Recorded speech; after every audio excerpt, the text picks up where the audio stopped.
আপনারা মনে করছেন বাংলাদেশ সেনাবাহিনী বোধহয় 2 লাখ বা 2.5 লাখ। আমাদের সেনাবাহিনীর সংখ্যা 1 কোটির উপরে। এই যুবকেরা যারা এখানে মাঠে আছে তারা সবাই বন্দুক হাতে নিয়ে যুদ্ধ করবে। সুতরাং এদিকে ক্যালকাটা হারাবেন, ওইদিকে হিমাচল হারাবেন, আর অন্যদিকে কাশ্মীর হারাবেন। সুতরাং এদিকে পা বাড়াইয়েন না। আপনাদের জন্য ভালো হবে বাংলাদেশের সাথে সুসম্পর্ক করেন। আপনাদের একজন সায়েন্টিস্ট সে কি বলল যে রংপুর কিনে নেব বা দখল করে নেব, যেন তোদের বাপের দেশ। হ্যাঁ, এটা কি ইয়ে পাইছো, মগের মুল্লুক পাইছো? আরে বেটা, আমরা যুদ্ধ করে স্বাধীন হয়েছি, হাসি তামাশা করো না, পরনে দুটি থাকবে না। নিজের দেশ নিজে সামলাও, আমাদের দেশ আমাদেরকে সামলাইতে দাও। আপনারা যখনই বলবেন রংপুর দখল করব, আমরাও বলবো ক্যালকাটা দখল করব। আগের দিন শেষ, এখন নতুন জমানা শুরু। এখন দাসীদের রাজত্ব নাই বাংলাদেশে। এই দাসীরা আর কখনো বাংলাদেশে শাসন করবে না। আজকে রংপুরবাসী কি মেসেজ দিচ্ছে পুরো বাংলাদেশকে? এত বৈরী আবহাওয়ার মধ্যেও লক্ষাধিক লোক বৃষ্টিতে ভিজে বাংলাদেশের মানুষকে এটাই বলছে, বাংলাদেশের বিপদের দিনে আমরা কখনো ঘরে ফিরে যাব না, আবু সাইদের মতো জান দিতে প্রস্তুত থাকব। সংসদে বিরোধী দলীয় নেতা ডক্টর শফিকুর রহমান সাহেব, মঞ্চে উপবিষ্ট ভাইরা, সামনে উপবিষ্ট ভাইরা, আসসালামু আলাইকুম ওয়া রাহমাতুল্লাহি ওয়া বারাকাতুহু। আপনারা এই বৃষ্টির মধ্যে অনেক কষ্ট করেছেন। আমরা তো ভালো জায়গায় বসে আছি, আপনারা কষ্ট করেছেন, আল্লাহর শুকরিয়া আদায় করি। এখন বৃষ্টি বন্ধ, আপনাদের কোনো সমস্যা নাই। বৃষ্টি যখন হচ্ছিল এলডিপির ছাতা আপনাদের মাথার উপরে ছিল, আপনাদের প্রতীক আপনাদের আজকে কাজে এসেছে। রংপুর সম্বন্ধে প্রথমে বলি, আপনাদের এই সন্তান পুরো বাংলাদেশের গর্ব। আবু সাইদ অকাতরে জীবন বিলি দিয়ে পুরা বাংলাদেশের মানুষকে দিক নির্দেশনা দিয়েছে, এবং সে আমাদেরকে কি বার্তা দিয়েছে? দেশের জন্য প্রয়োজনে জান দিতে হবে, কারো তাবেদারি করে থাকবেন না। আজকে কয়েকদিন আগে ভারতের রাষ্ট্রদূত বাংলাদেশে এসেছে বেনাপোল দিয়ে। তিনি সুন্দর কবিতা করলেন, একই আকাশ একই বাতাস, একটা বললেন না জিরি জিরি বাতাস চাঁদের আলো, এটাই তিনি বাদ দিয়েছেন। যদি এতই আপনার আমাদের জন্য মায়া হয়, তাহলে চারিদিকে কাটা তার কেন দিলেন? আমাদের জন্য যদি এতই প্রীতি হয়, তাহলে কেন প্রত্যেক দিন পুশিন করছেন? আমরা কেন ফরাক্কায় পানি পাচ্ছি না, তিস্তায় পানি পাচ্ছি না? আমাদের যে অভিন্ন নদীগুলি আছে, এই অভিন্ন নদীগুলি থেকে পানি কেন আসছে না? আমরা যখন 2টা প্লেন কিনি, আপনাদের পেটের মধ্যে মোচড়ানি শুরু হয়ে যায়। আপনারা যখন প্লেন কিনেন আমরা তো কিছু বলি না, আপনারা যখন বড় বড় জাহাজ কিনেন আমরা তো কিছু বলি না। আমাদের দেশের প্রয়োজনে আমরা কি জাহাজ কিনবো, না হেলিকপ্টার কিনবো, না ট্যাঙ্ক কিনবো, না আর্টিলারি কিনবো? এটা তো আমাদেরকে সিদ্ধান্ত নিতে হবে, আপনাদেরকে না। আপনাদের দাসী তো আপনাদের কাছে চলে গেছে, এখন তো দাসী এখানে নাই। আমরা আপনাদের দাসী না। যদি বাংলাদেশের সাথে সুসম্পর্ক করতে চান, কাটা তারের বেড়া উঠে নেন, পুশিন বন্ধ করেন।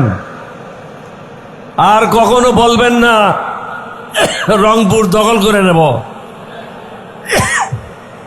আপনারা যখনই বলবেন রংপুর দখল করব, আমরাও বলবো ক্যালকাটা দখল করব। আগের দিন শেষ, এখন নতুন জমানা শুরু। এখন দাসীদের রাজত্ব নাই বাংলাদেশে। এই দাসীরা আর কখনো বাংলাদেশে শাসন করবে না। আজকে রংপুরবাসী কি মেসেজ দিচ্ছে পুরো বাংলাদেশকে? এত বৈরী আবহাওয়ার মধ্যেও লক্ষাধিক লোক বৃষ্টিতে ভিজে বাংলাদেশের মানুষকে এটাই বলছে, বাংলাদেশের বিপদের দিনে আমরা কখনো ঘরে ফিরে যাব না, আবু সাঈদের মতো জান দিতে প্রস্তুত থাকব। আপনারা মনে করছেন বাংলাদেশ সেনাবাহিনী বোধহয় 2 লাখ বা 2.5 লাখ, আমাদের সেনাবাহিনীর সংখ্যা 1 কোটির উপরে। এই যুবকেরা যারা এখানে মাঠে আছে তারা সবাই বন্দুক হাতে নিয়ে যুদ্ধ করবে। সুতরাং এইদিকে ক্যালকাটা হারাবেন, ওইদিকে হিমাচল হারাবেন, আর অন্যদিকে কাশ্মীর হারাবেন। সুতরাং এদিকে পা বাড়াইয়েন না।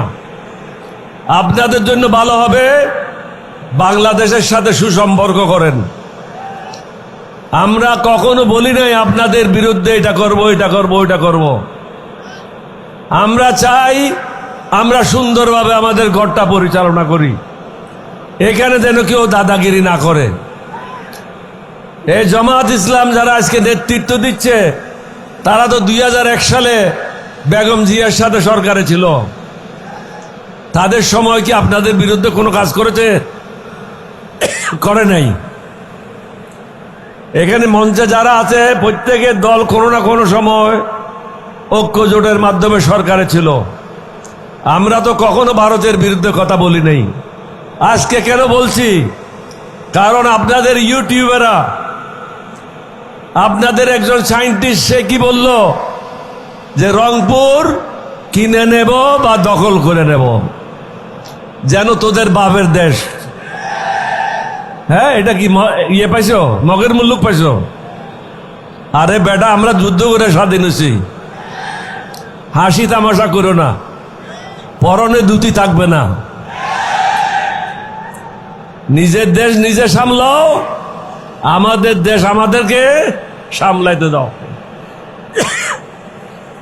আমরা আজকে এখানে কেন একত্রিত হয়েছি? আমাদের মূল কারণটা কি?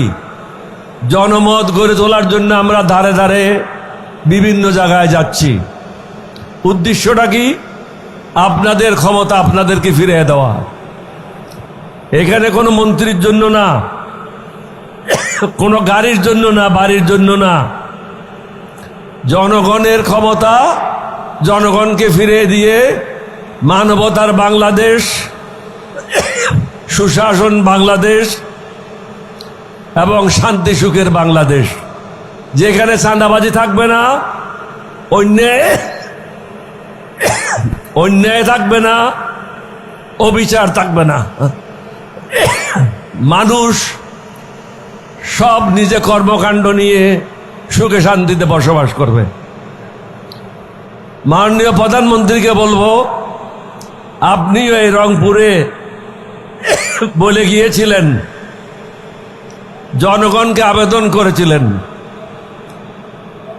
তারা যেন বিএনপিকেও একটা ভোট দেয় এবং সংস্কারের জন্য একটা ভোট দেয়। এই কথাটা আপনি স্মরণ রাখেন। এটা আপনার মঙ্গলের জন্য সংস্কার। আমি বিভিন্ন জায়গায় বলেছি, চারিদিকে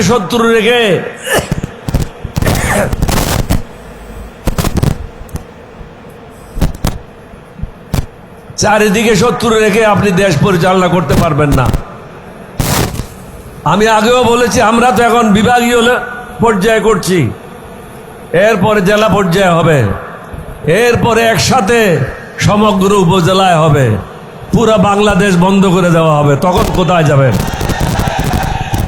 এই পরিস্থিতিতে আমাদেরকে যেতে দিয়েন না। দয়া করে সংসদে বিল এনে সংস্কারগুলি বাস্তবায়ন করেন। আমি খুলনার মিটিংয়েও বলেছি, একটা সংস্কার নিয়ে আপনার সমস্যা আছে। এই সংস্কারটা কি? কোনো ব্যক্তি যদি প্রধানমন্ত্রী হয় তাহলে সে দলীয় প্রধান থাকতে পারবে না। এই বিষয়টা আপনি 11 দলীয় ঐক্য জোটের সাথে বসেন, বসে এটার মীমাংসা করেন আলাপ আলোচনার মাধ্যমে। অন্যগুলি সুশাসনের জন্য প্রয়োজন।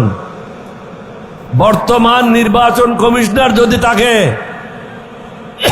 বর্তমান নির্বাচন কমিশনের সদস্যরা যদি থাকে, তাদের অধীনে স্থানীয় সরকার নির্বাচন কখনো সুষ্ঠু হবে না। এবং আমরা এটাতে হয়তো অংশগ্রহণ করবই না। আমরা কি চাই?